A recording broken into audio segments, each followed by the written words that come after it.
Այն օրը, երբ Օլիվիան իմացավ ամուսնու դավաճանության մասին,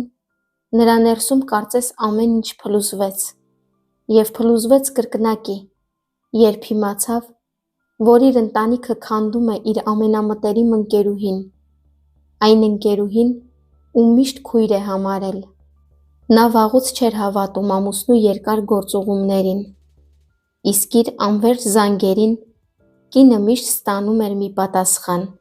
«Ես հոգնած եմ, արի հետո խոսենք»։ Մի օր Օլիվիան մտավ այն ռեստորան,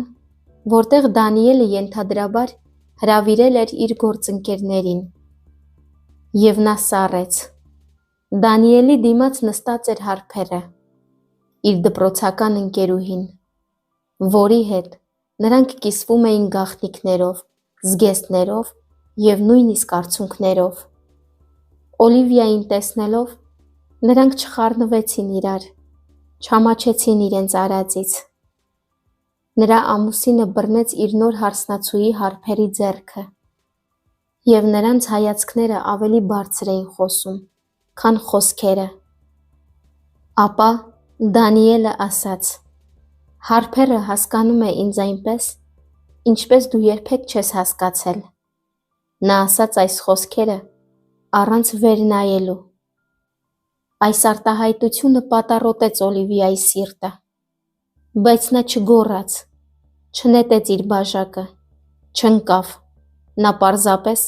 շրջվեց և հեռացավ, լուռ, արժանապատվորեն։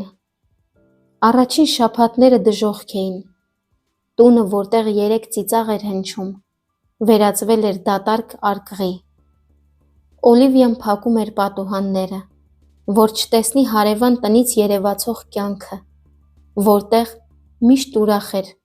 տոնվում էր ու երաժշտություն կար։ Եվ մի առավոտ նա հասկացավ, որ եթե աշխարհը փլուզվել էր, ապա պետք է նորը կառուցել։ Նա ամբողջությամբ փոխեց իր կյանքը, ընդունվեց դասընթացների, բացեց փոքրիկ արհեստանոց, դադարեց սպասել զանգերի, որոնք այդպես էլ չհնչեցին։ Երբ ամուսինը լքեց նրան, նրանք համատեղ արդեն 4 երեխա ունեին։ 4 լույսի կտոր մնացին միայն մոր խնամքին։ Որոշ ժամանակ անց նա իրեն նվիրեց միայն երեխաներին, և նրա օրերը լցվեցին մանկական ծիծաղի զրնգոցներով, կաթի կաթիլներով, ճիչերով, երգերով և հեքիաթներով։ Նրա կյանքը դարձավ քաոս, տաք, կենդանի, իրական, և նա այլևս չմտածեց Դանիելի մասին, մինչև որ ստացավ մի սպիտակ ծրար, որտեղ գրված էր հարսանեկան հրավեր։ Նամակում գրված էր. «Դանիելն ու Հարփերը հրավիրում են ձեզ կիսելու իրենց հատուկ օրվա ուրախությունը»։ Նա նամակը դեն նետելու փոխարեն մի ուրիշ բան մտածեց։ Հարսանիքի օրը հսկայական դահլիճը փայլում էր լույսերով, կրունկները ճռում էին, բաժակները զրնգում, երբ սպիտակ լիմուզինը կանգ առավ դարպասի մոտ, ու ոչ ոք ուշադրություն չդարձրեց, մինչև դուռը բացվեց։ Օլիվիան դուրս եկավ, շողշողուն, վստահ, գեղեցիկ զգեստով։ Նրա կողքին էին նրանց 4 երեխաները, ինչպես արևի փոքրիկ ճառագայթներ։ Երաժշտությունը մարեց, զրույցը դադարեց, նույնիսկ լուսանկարիչը, բարձրացնելով իր տեսախցիկը, սառեց։ «Դա է Օլիվիան», շշնջաց ինչ-որ մեկը։ «Եվ երեխաները», պատասխանեց մեկ ուրիշը։ Դանիելը շրջվեց, նրա դեմքը գունատվեց։ Նա ամուսնության փաստաթղթերը ստորագրելուց հետո նրանց չէր տեսել։ Նա չգիտեր, որ կինն ավելի ուժեղ, ավելի գեղեցիկ և կենսուրախ էր դարձել, քան երբևէ։ Օլիվիան մտավ դահլիճ, և նրա յուրաքանչյուր քայլը արձագանքում էր ոչ թե վրեժխնդրությամբ, այլ հանգիստ վստահությամբ։ Նա ուղիղ նայեց նրանց երկուսի աչքերի մեջ և հանգիստ ասաց. «Շնորհակալություն երկուսիդ էլ, առանց ձեզ ես երբեք չէի իմանա, թե իրականում ինչի կարող են ընդունակ լինել ամենամտերիմ մարդիկ»։ Եվ դահլիճը լռեց, և հետո տեղի ունեցավ մի բան, որին ոչ ոք չէր սպասում։ Երբ նրա խոսքերը մարեցին, սենյակում լռություն տիրեց, այնքան խիտ, որ հեռավոր անկյունում կարելի էր լսել, թե ինչպես է մեկը նյարդայնացած շամպայն խմում։ Երաժշտությունը դադարեց, նվագախումբը, չհասկանալով իր ազդանշանը, սառեց, և միայն ջահերի լույսն էր անդրադարձել բյուրեղապակյա բաժակներից, ստեղծելով թատրոնի տարօրինակ զգացողություն, որտեղ բոլորը հանկարծ մոռացել էին իրենց դերերը։ Հարփերը կանգնած էր խորանի մոտ, ինչպես տիկնիկ, չափազանց պայծառ լուսարձակի տակ։ Նրա շուրթերը ցնցվեցին, և նա փորձեց ժպտալ, բայց դա չհասավ աչքերին։ Դանիելը կանգնած էր մոտակայքում, անշարժ, գունատ և շփոթված։ Նրա մատները սեղմեցին բաժակը։ Կարծես դա կվերականգներ իրավիճակի վերահսկողությունը։ Օլիվիան առաջ քայլեց, հանգիստ, վստահ, թվացյալ անտարբեր իրեն ուղղված հարյուրավոր աչքերի նկատմամբ։ Նրա երկար զգեստը փայլում էր լույսի տակ, և երեխաները բռնել էին նրա ձեռքերը, շուրջը նայելով հետաքրքրասիրությամբ, այլ ոչ թե վախով։ Նրա հայացքում ոչ դառնություն կար, ոչ էլ զայրույթ,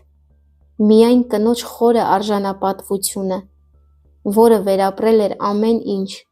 և ավելի ուժեղացել։ Նա մոտեցավ բեմին, որտեղ կանգնած էին նորապսակները։ «Ես չեմ եկել ընդհատելու», ասաց Օլիվիան, հանգիստ, բայց բավականաչափ բարձր, որպեսզի բոլորը լսեն։ «Ես եկել եմ շնորհակալություն հայտնելու»։ Մի շշուկ լսվեց դահլիճում, ոմանք հառաչեցին,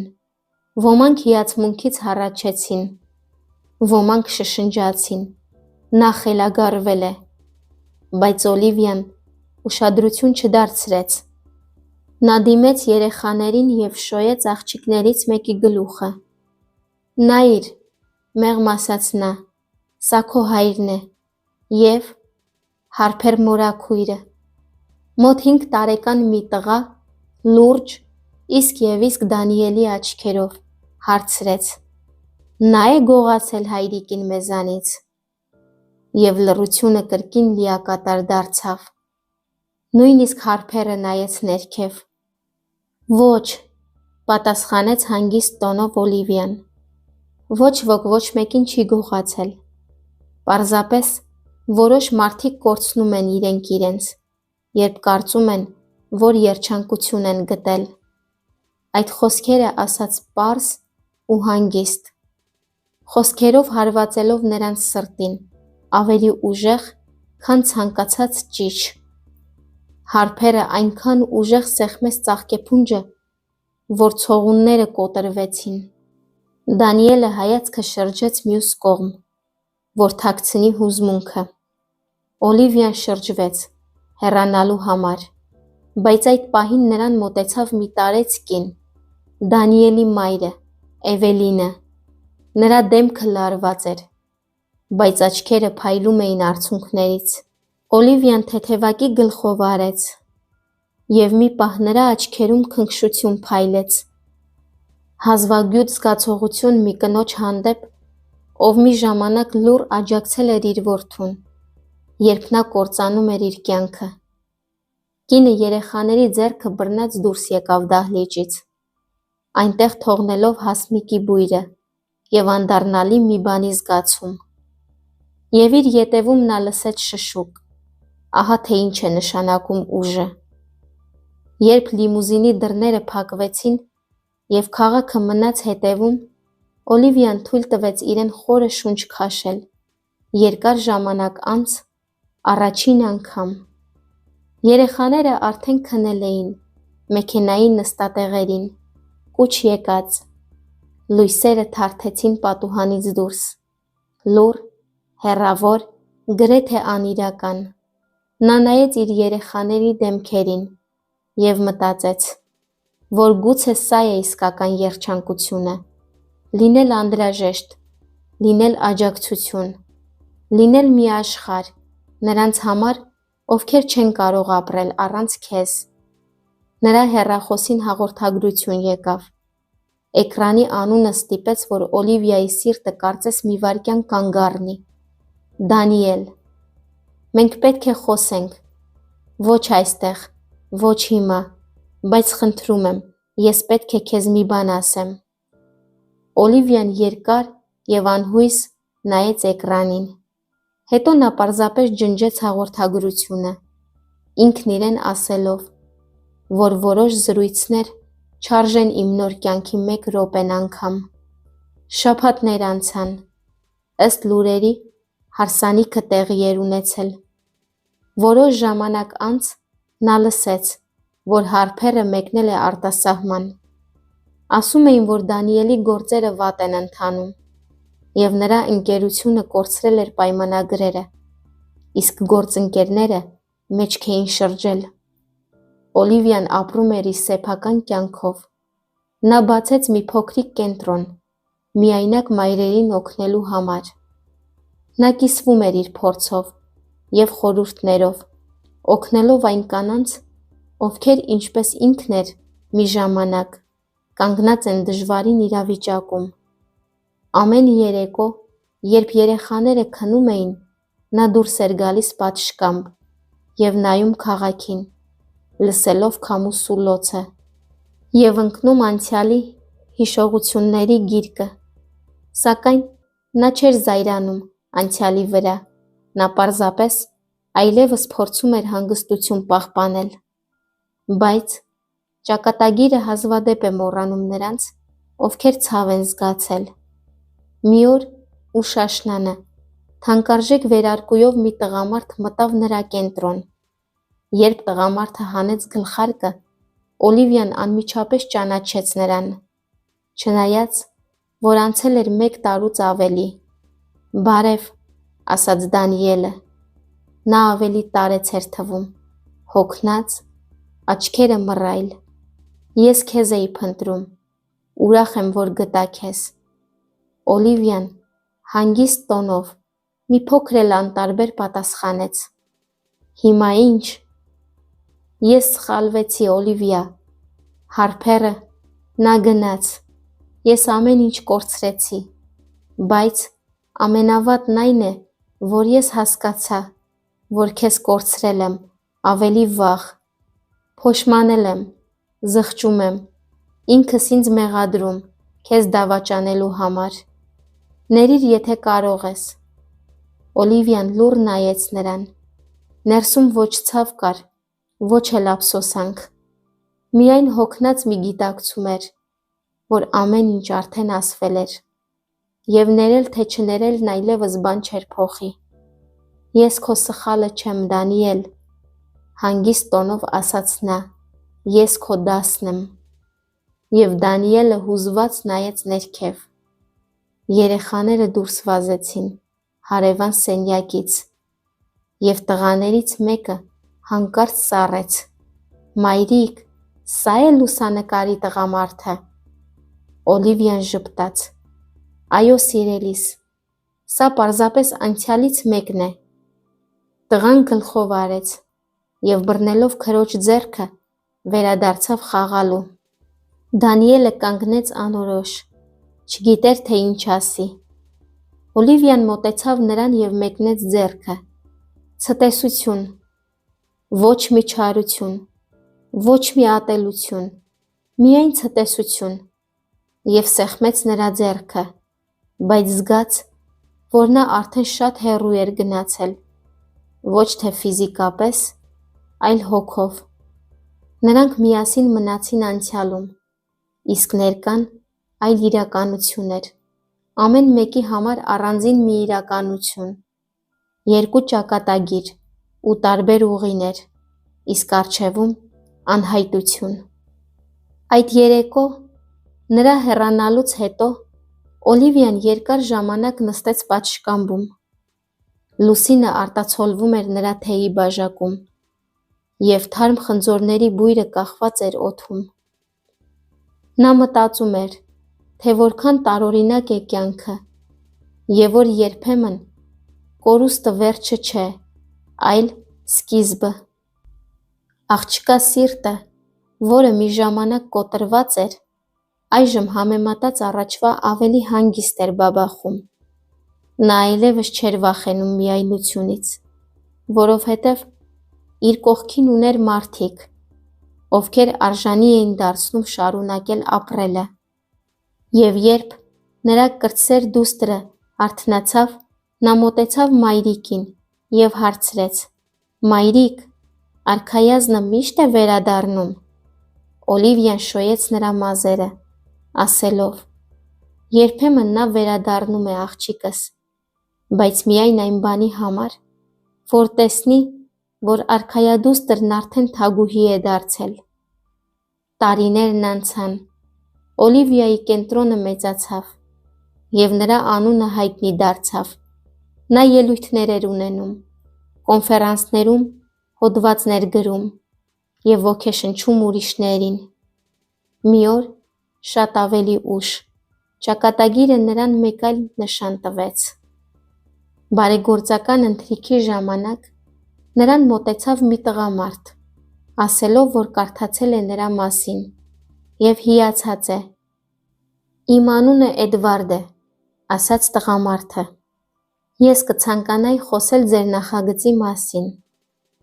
Նա Օլիվիայից ավելի մեծ էր։ Տեսքից երևում էր, որ լուրջ տղամարդ է։ Զրույցը շարունակվեց օրեր, այնուհետև շաբաթներ։ Եղան նաև հանդիպումներ և զբոսանքներ։ Մի օր Էդվարդը հարցրեց նրան. «Երբևէ իսկապես սիրել ես»։ Օլիվիան լռեց, ապա պատասխանեց. «Այո, բայց ոչ ճիշտ մարդու»։ Տղամարդը ժպտաց և ասաց.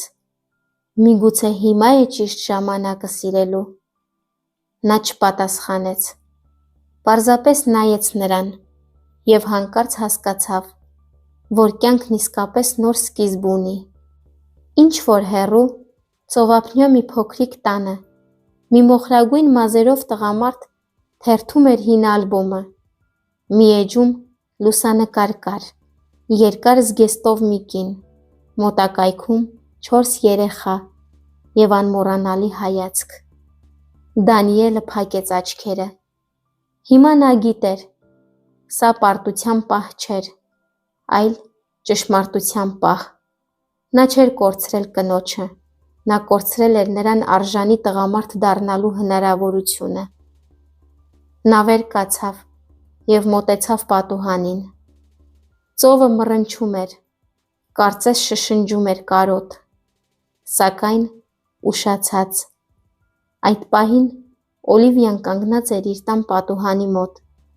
և նայում էր, թե ինչպես է քաղաքը քնում։ Երեխաները քնած էին, թեյը սառում էր սեղանին։ Ամեն ինչ լուռ էր։ Եվ այդ լռության մեջ նա հանկարծ հասկացավ, որ այլևս չի սպասում ավարտին, որովհետև նրա պատմությունը մեկի հեռանալու մասին չէր, այլ այն մասին, թե ինչպիսին էր նա դարձել նրա հեռանալուց հետո։ Կյանքը շարունակում էր հոսել, մեղմ, անվերջ, ինչպես ափ չունեցող գետը։ Անցան տարիներ։ Գրեթե 10 տարի էր անցել այն օրվանից,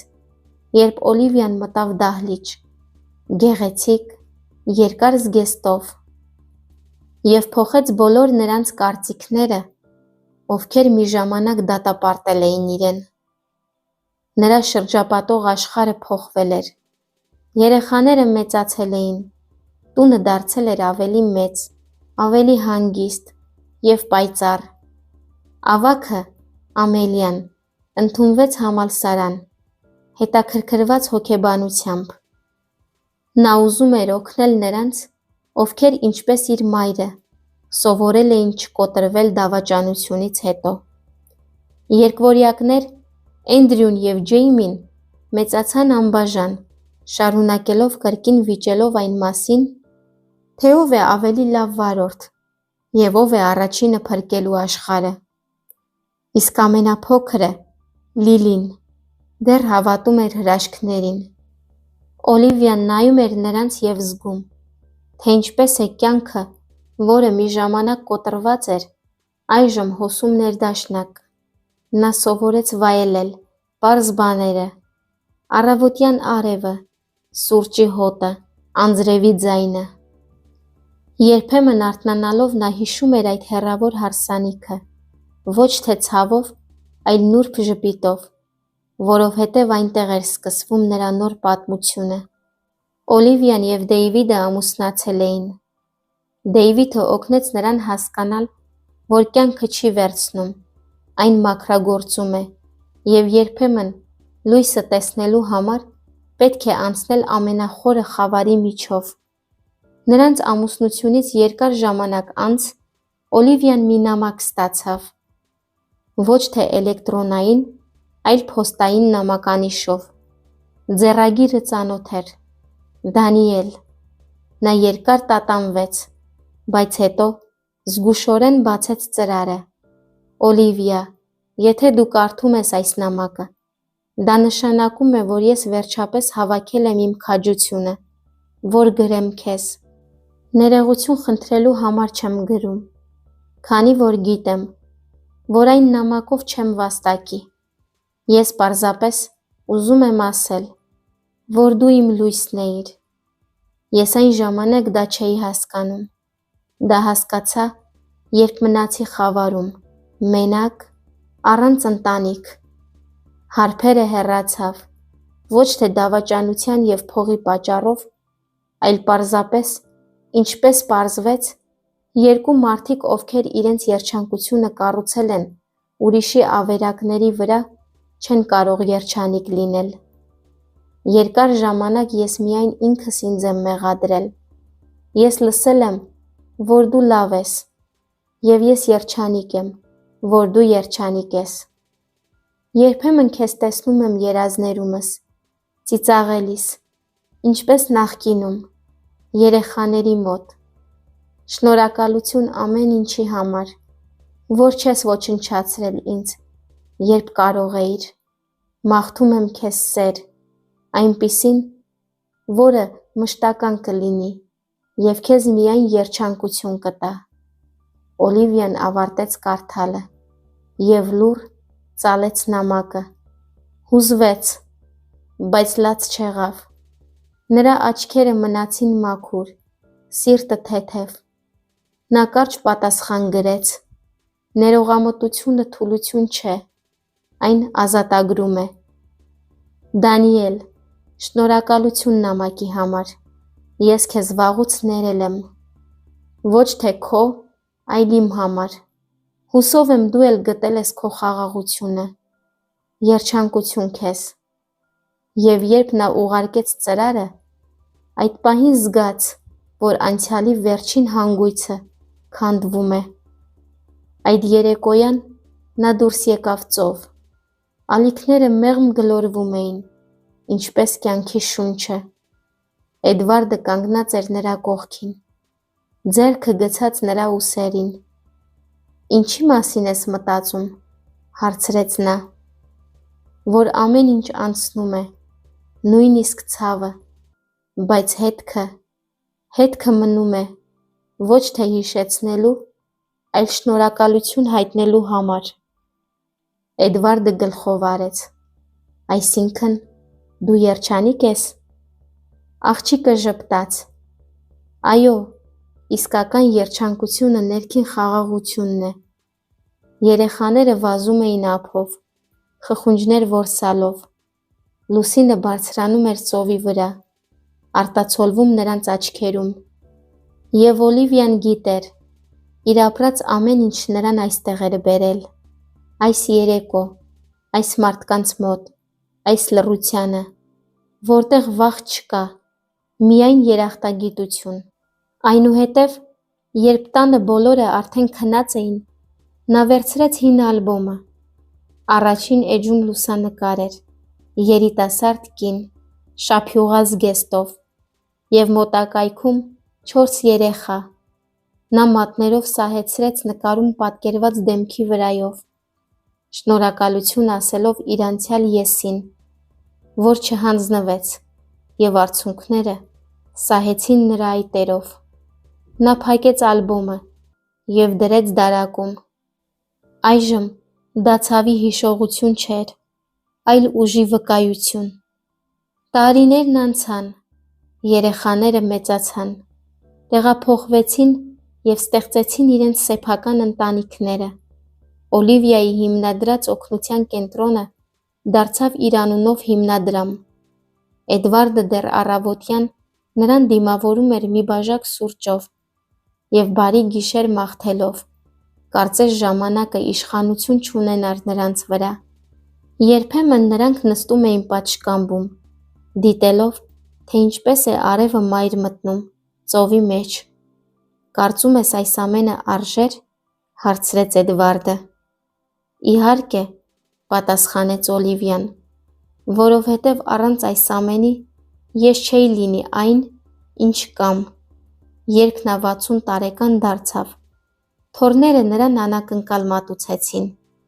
Հյուրասենյակի էկրանին հայտնվեց տեսանյութ, լուսանկարներ, կադրեր, ժպիտներ, ձայներ, և հետո Ամելիայի խոսքերը. «Մայրիկ, եթե դու չլինեիր, մենք չէինք իմանա, որ կնոջ ուժը նրա սրտում է։ Դու մեզ սովորեցրիր սիրել, ներել և առաջ շարժվել։ Այս պատմությունը քոնն է, բայց այն դարձել է մերը։ Մենք հպարտանում ենք քեզնով»։ Օլիվիան փակեց աչքերը։ Նրա ներսում ամեն ինչ լցվեց լույսով։ Ուշ երեկոյան, երբ տունը լռության մեջ ընկղմվեց, նա դուրս եկավ պատշգամբ։ Երկինքը պարզ էր, աստղերը պայծառ փայլում էին։ Նա վեր նայեց և շշնջաց. «Շնորհակալություն, կյանք, շնորհակալություն, Աստված, ամեն ինչի համար»։ Եվ քամին, ինչպես պատասխան, շշնջաց. «Շնորհակալություն»։ Մի քանի տարի անց, երբ Էդվարդը բռնել էր Օլիվիայի ձեռքը, և խնձորենիները կրկին ծաղկեցին պատուհանից դուրս, նա հասկացավ, որ նա հեռանում է, լուռ, հանգիստ, ինչպես մեկը, ով կատարել էր իր ճակատագիրը։ Նրա շուրթերին թեթև ժպիտ էր խաղում։ «Մի լացիր», շշնջաց Օլիվիան, «ես չեմ հեռանում։ Ես պարզապես դառնում եմ այն ամենի մի մասը, ինչը սիրում եմ»։ Նա փակեց աչքերը, և սենյակը տարօրինակ լուսավորվեց։ Նրա հուղարկավորության ժամանակ արցունքներ չկային, միայն ծաղիկներ, ծով և մարդիկ, որոնց նա դիպչել էր իր բարությամբ։ Ամելիան կարդաց մի նամակ, որը գտել էր մոր թղթերի մեջ։ Եթե դուք կարդում եք այս նամակը, դա նշանակում է, որ ես վերջապես տանն եմ։ Մի փնտրեք ինձ լուսանկարներում։ Ես ամեն առավոտի, ամեն ծիծաղի, ամեն շնչառության մեջ եմ։ Ապրեք, սիրեք, ներեք, և եթե մի օր տխուր զգաք, հիշեք շափյուղա զգեստով կնոջը։ Նա միշտ այնտեղ կլինի։ Քամին ավելի ուժեղ փչեց։ Վարդի թերթիկները թռչեցին դեպի երկինք։ Ծովը հառաչեց։ Եվ այդ պահին թվում էր, թե կյանքն ինքն էր խոնարհվում այն կնոջ առջև, ով կարողացել էր հաղթահարել ցավը և այն լույսի վերածել, որովհետև վերջը խավարը չէ, այն հավերժական սկիզբն է։